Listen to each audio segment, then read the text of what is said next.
In this lecture, we will survey the historical context for the concept of gendered modernism, which will help us to tackle H.D., T.S. Eliot, William Carlos Williams, F. Scott Fitzgerald, and Ernest Hemingway. In 1920, the 19th Amendment gave women the right to vote, coming at the end of an almost 80-year struggle that had begun with the well-known Seneca Falls Convention of 1848. However, progress was not straightforward. It is true that by this point more women were working for wages outside the home, giving them an option other than having to marry to support themselves. However, the jobs they filled were largely lower in status and pay, falling in the categories of social work, nursing, and teaching, few getting into the more lucrative and male-dominated fields of medicine, law, and the clergy. Even lower-class women, especially African-American women, were barred from the skilled trades, being corralled instead towards the lower-paying, more lowly roles of household labor. Meanwhile, in other areas, the identity of woman also evolved. The 1920s and Jazz Age saw the emergence of the flapper with her bobbed hair and short skirts, an embodiment of liberated female sexuality and sexual expression that challenged the traditional views of motherhood and housewives. Whereas a woman in the early 19th century could expect to bear, on average, 7 children, a woman living in 1920 could expect to bear just 3 children, a result of increased access to education, work, and birth control. Even so, the passing of the 19th Amendment led to the redirection of energies for many women who found social causes like labor and racism more important than women's rights, at least for a time, and this in part explains the slight lull we see in pushes furthering women's rights until the 1960s. Progress was also not met without some mockery. These new women were seen by many as androgynous eccentricities, bastardizations of women trying to be like men, setting back political and scholarly conversations with their provincial, feminized intellects. In American modernism, we see plenty of evidence for this kind of misogyny from male modernists who accused women writers of writing less seriously, catering their works for popular rather than cultured audiences. Women writers defied these accusations by finding their own ways to make literature new. This week, we'll see H.D.'s work with imagism, for instance, and later we'll see Zora Neale Hurston's contributions to the Harlem Renaissance. In short, as stated, the emergence of the new woman was not simple or linear in any way, and some see this gendered rift between men and women as central to modernism. Some define modernism as largely a crisis of masculinity, a crisis that struggles to define the new man in the face of this rising new woman. This helps to explain why modernist literature may sometimes feel comprised of equal parts contempt and equal parts respect towards women. On one hand, we may see male characters measuring their success with the acquisition of women, as if they are badges or rewards. At other times, we may see a kind of affinity towards the new woman, a fascination and strong identification with the empowered feminine. Certainly, this focus on women at least in part explains why 4 seminal American modernists, including Ezra Pound, T.S. Eliot, Henry James, and of course William Carlos Williams, wrote works titled Portrait of a Lady. There is too the dance to find a balance between different kinds of male identities, for instance between the chivalric male that idealizes women and protects them, and the ascetic contemporary male who protects himself from excessive expression, especially that of others. This may also be conceptualized as the balance between the man paralyzed and emasculated by self-consciousness of social roles over which he has no control, and the man mobilized and aggressive, tending back to the overcompensatory heroic masculinity of vitality and expression. These are obviously extremes in the spectrum of reactions we might see, and we'll get to explore the range of these struggles in the dialogues that take place between T.S. Eliot, William Carlos Williams, Ernest Hemingway, and F. Scott Fitzgerald. And since we've introduced William Carlos Williams in our last lecture on modernism, we'll focus on introducing the other 3 here. T.S. Eliot was born in St. Louis, Missouri, to a family that had originally come from Massachusetts. His mother's tutelage and the family visits to Cape Ann in the summer kept him aware of his genteel heritage, and by the time he was 18, he was attending Harvard as an undergraduate and graduate student back in the Northeast. We've mentioned before that Eliot is one of the expatriates of modernism. He chose to live almost his entire adult life abroad, attending further schooling in Paris at the Sorbonne and in Oxford at Merton College, and later traveling between London and Paris. He was the only American expatriate to actually give up his American citizenship, but like other expatriates, he left the U.S. behind because he found it hostile towards the tradition of high culture which modernists felt marked high achievement. He, like other expatriates, also believed that by traveling abroad, he was bringing the U.S. into the larger context of European culture, and so like many other modernists, he traveled, and like many other modernists, he was discovered and encouraged by Ezra Pound, who advised him to submit his poem, The Love Song of J. Alfred Prufrock, to Harriet Monroe's influential magazine Poetry, which, as we have discussed, was central to the poetic renaissance of modernism. Pound was fond of Eliot, introducing him to others as the young American who had, quote, trained himself and modernized himself on his own. In fact, Eliot trained himself because he suffered from what his friends called, quote, agonies of shyness. He felt that one who is so shy should take efforts to discipline himself in order to avoid missing any variety of experience that others would naturally take to. We can see a bit of this personality in the love song of J. Alfred Prufrock.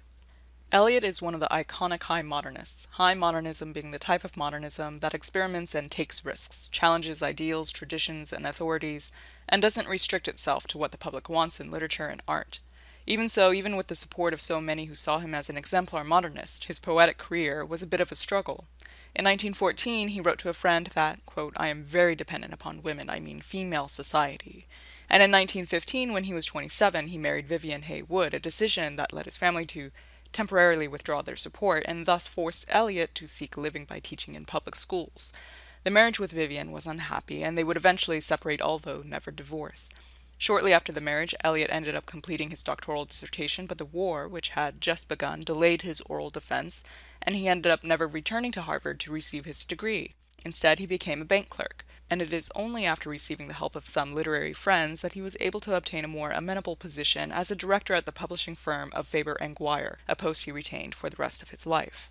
His reputation in London boomed more quickly than in America. His collection of poems and essays in 1917 and 1920, and then the publication of his notorious poem, The Waste Land, in 1922, launched him into the limelight as a seminal modernist poet and critic, and in 1948 he received the Nobel Prize in Literature, as well as the Order of Merit.